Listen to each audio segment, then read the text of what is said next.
uh, oh, thank you, Cindy, to get us to a place where, there's no further damage done. So we're going to have John, our engineer, go over what that process is going to look like and what our sort of our stopgap measure is. And then we'll talk a little bit about timing, and then we'll open up for questions. So John, do you want to kick off? Sure do. Thanks, Mayor. Hello, everyone. I'm going to share my screen with you right now. And you should be able to see what I'm seeing here. So what the mayor was describing as kind of a future long-term fix is what you see really here on this plan. And this is just an initial outline of what we'd be looking to do. But the focus right here is, you see bubbled in red, it's two areas specifically that we want to repair in the short term to allow conveyance through this existing system. And just to take a step back of what we're looking at here, everyone. So this is kind of a bird's eye view of, here's North Main Street. We have the culvert that comes across from the other street. The stream crosses at Arnett, kind of goes down a little bit on Arnett Street, then kind of cuts through the rear of these properties. This is, I believe, 253 to 257 on North Main, exits out at the head wall here, continues along this kind of open channel area, goes to a larger enclosed, it goes to a 5-foot diameter pipe that then works its way actually through, as you know, through the basement area of 1 and 3 Arnett area, 3 Arnett Ave. Exits towards the street, kind of comes across near Nice Lumber, and it goes to the canal. So it's got a lot of twists and turns that we're going to hope to avoid in the future. But right now, what we do want to relieve is a collapsed portion right here, which you see bubbled through the rear of these properties. As you know, right now, we did some CCTV, which stands for some closed circuit TV camera, to kind of understand exactly where this blockage is occurring. We think we've got it pretty close here. So our plan is to excavate in the rear of these properties. It's pretty much where right now that tarp area is. I don't know if our photos kind of show it well, but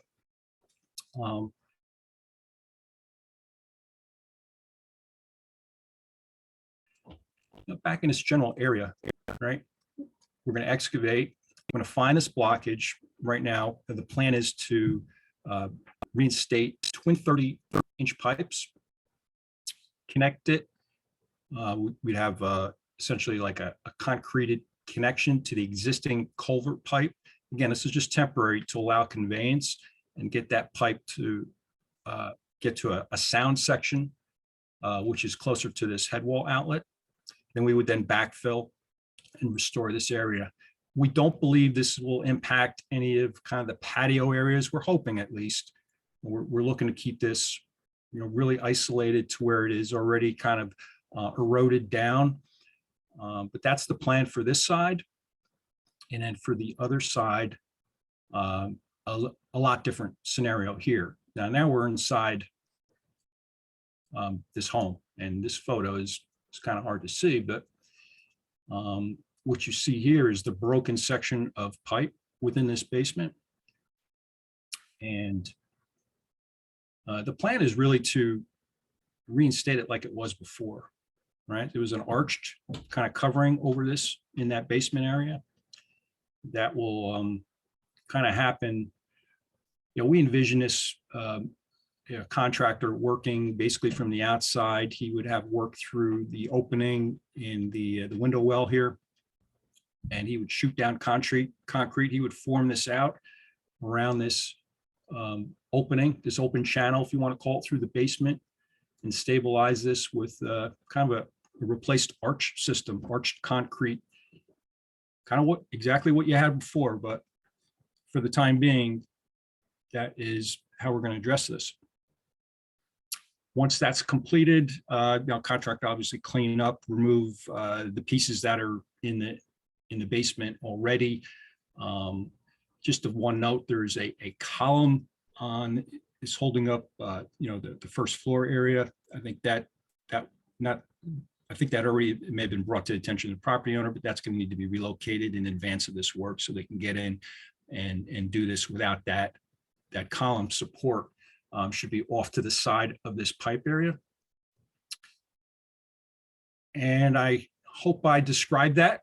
Everyone was staying with me there, but that's what we plan to do. John, can you tell everybody what properties exactly will be impacted by this? Do you have a list? Well, yeah, I think if you're talking property numbers, Yes. well, on North Main Street, I think it's, don't quote me on this, but I think it's 253, 255, 257 North Main. We're looking at, I think, these three properties here.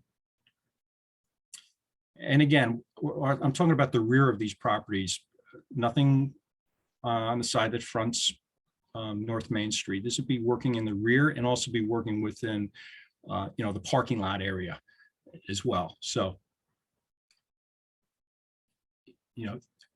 there is, and again, I don't want to talk too much about the future, but we would kind of realign this through the parking lot. So in the future, we would be avoiding these rear properties. So the ultimate plan is to get it outside of that, but that's just not going to happen now. On the other side, I believe really the contractor would be working between 1 and 3. Maybe Lieutenant Brown, if you can kind of confirm those numbers, 1 and 3 Arnett, right? That's correct, 1 and 3. Okay. So I really don't envision impacts to the other structures or the other buildings. And again, the means and methods, how this is all going to happen is really, it's up to the contractor. So I can't speak for each contractor. Can approach this differently, and they could look at kind of some different solutions. That's all part of their means and methods of constructing this, but I would imagine it would be confined to those two properties. Okay, so I think at this point, we've sort of done an overview here. If we want to open up for questions for folks who are joining us, if you wouldn't mind just raising your hand, using the raise hand button, if you have any questions for myself, Mayor-elect Noack, or John Chaco.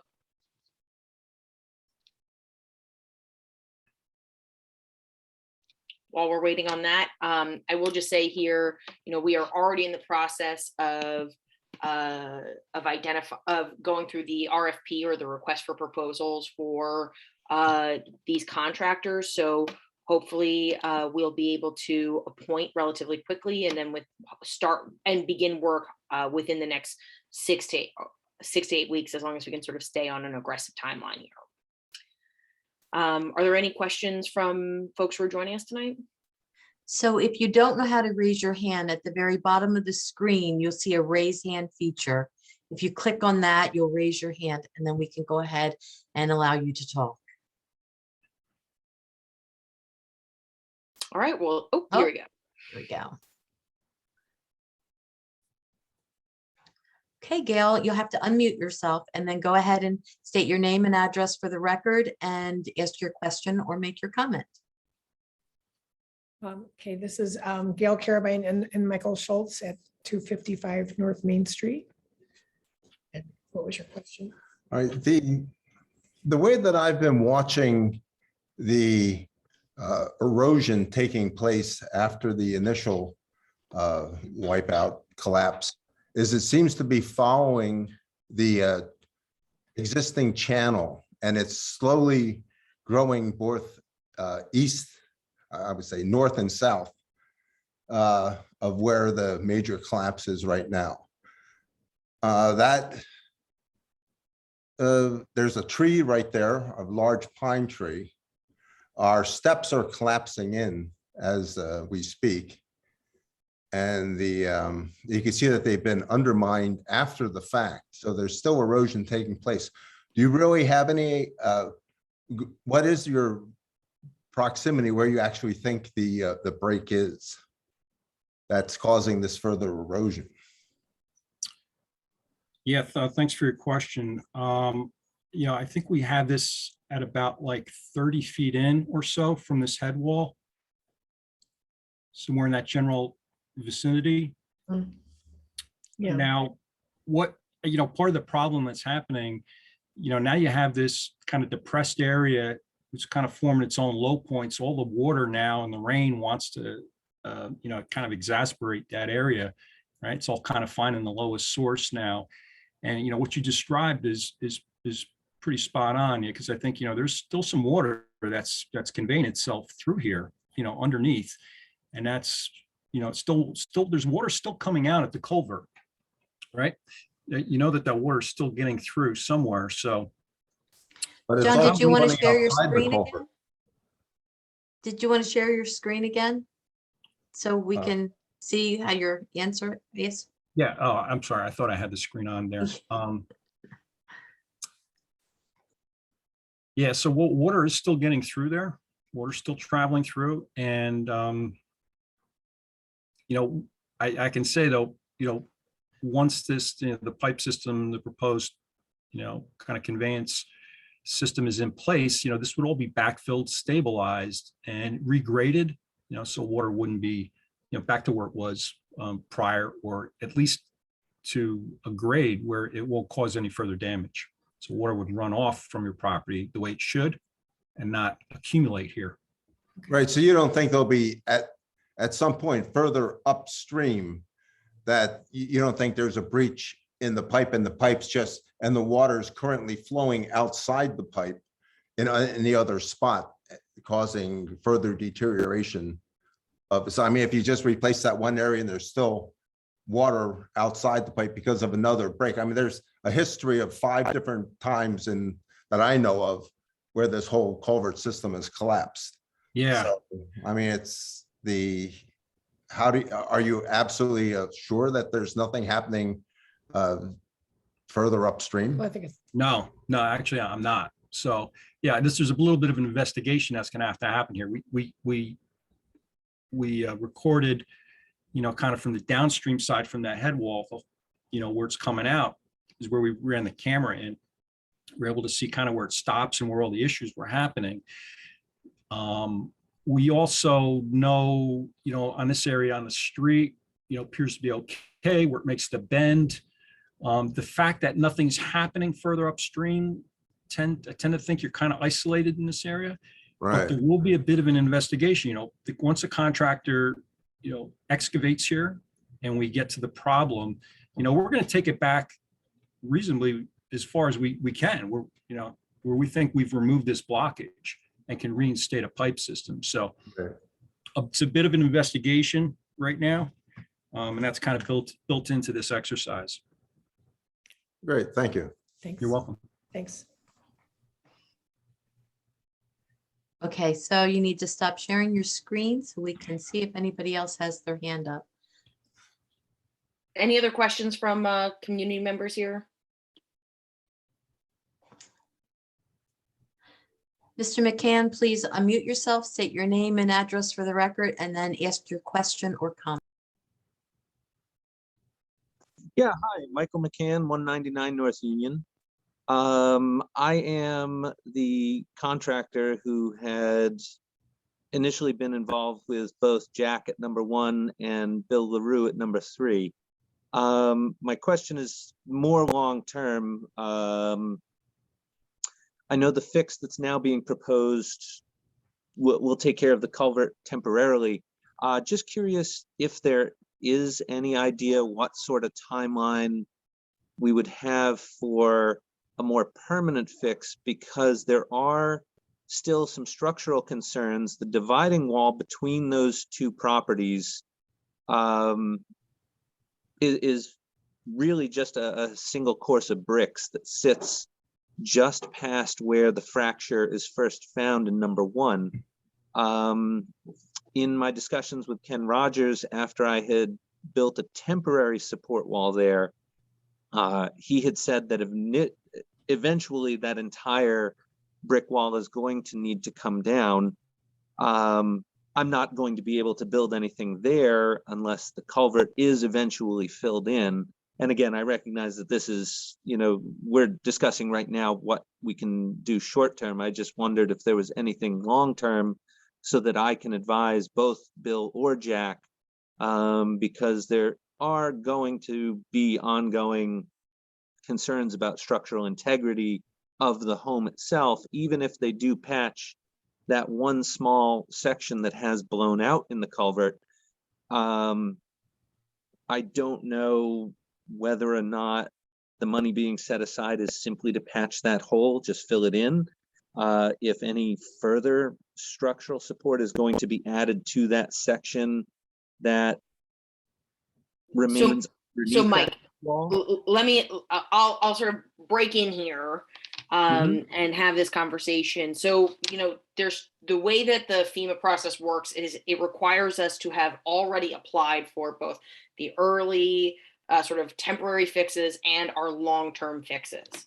Okay. And so the goal for the city, ultimately, what we have presented to the federal government for their sort of review and approval is to stop, as John said at the beginning of this call, is to stop conveying water under these houses, right? To move that water away from 1 and 3 Arnett and down towards the canal, so that it doesn't go under those houses. I can have John speak to what that looks like, but the question of when this is going to happen, there's a lot of very serious variables here.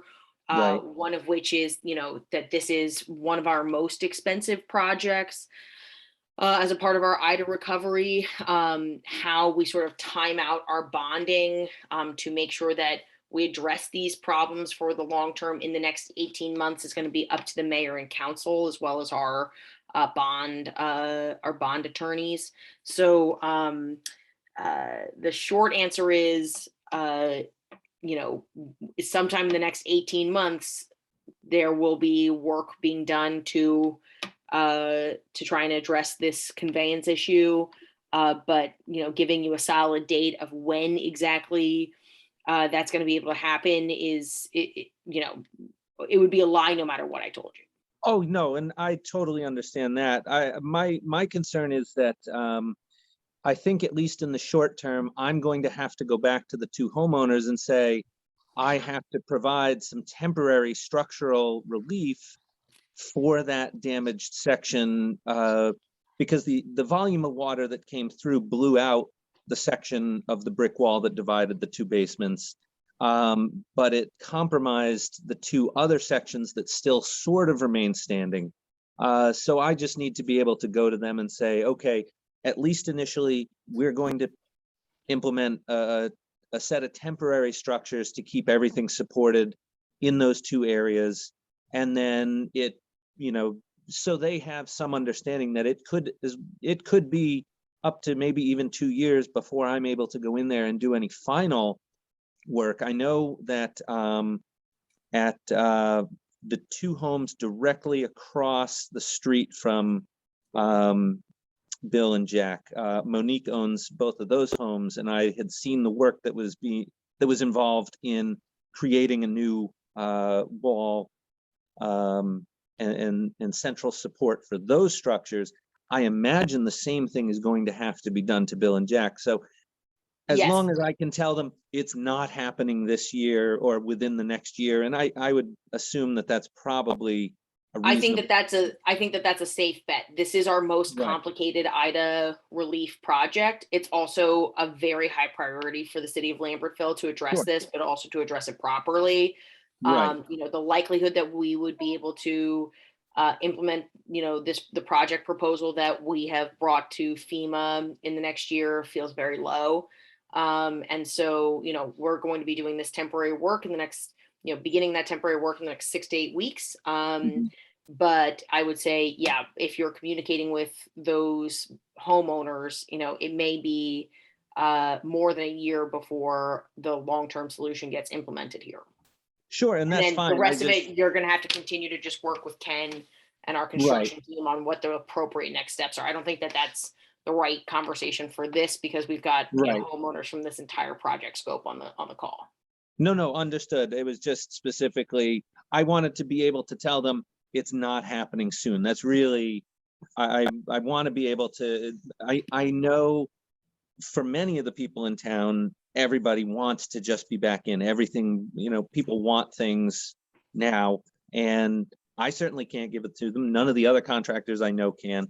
But it's nice to be able to say, there is a plan in place. Yeah, just that reassurance of saying, I know it's not the timeline you wish it was, but we have a plan in place and it is going to take significant portion of time. And that way I'm not speaking out of turn if in fact there is some magic bullet. That's the whole point of this phone call, Mike. You Right. hit the nail on the head here, which is we are going to be doing some work in the short term to try and address, the emergent issues here, but this is going to be a long-term project. Okay, no, that's great. I have so much to do. That's fine with me. Okay. I will take care of the temporary structures and that will have to be enough for now. So, Okay. Do we have Awesome. any other hands up, Cindy? No, Mayor, we do not. All right. Well, I appreciate everybody getting on the horn today to hear us out here. Again, we know that this feels frustratingly slow, and we're doing everything that we can to address this problem as quickly as possible. And if you have any further questions, as we start to appoint contractors and the city's OEM team and our engineering team will be in touch with each of the homeowners to ensure that, when work is about to start, and we'll go from there. Okay. I want to thank everybody for joining us tonight. Thank you, Cindy, for putting this whole thing together. Thank you, Mayor-elect Noack, and we'll, I hope everybody has a happy and Merry Christmas. Thank Same you. to you. Good night, Oh, everyone. Gail, Good we night. have one hand up now, Mayor. Oh, go ahead. Okay, Gail, go ahead, ask your question or comment. Thanks and have a nice holiday. Okay. Oh, okay. Yeah, I'll try, Gail. Thank you. All right. Bye-bye, everybody. Thank you. Good night. Good night. Good night.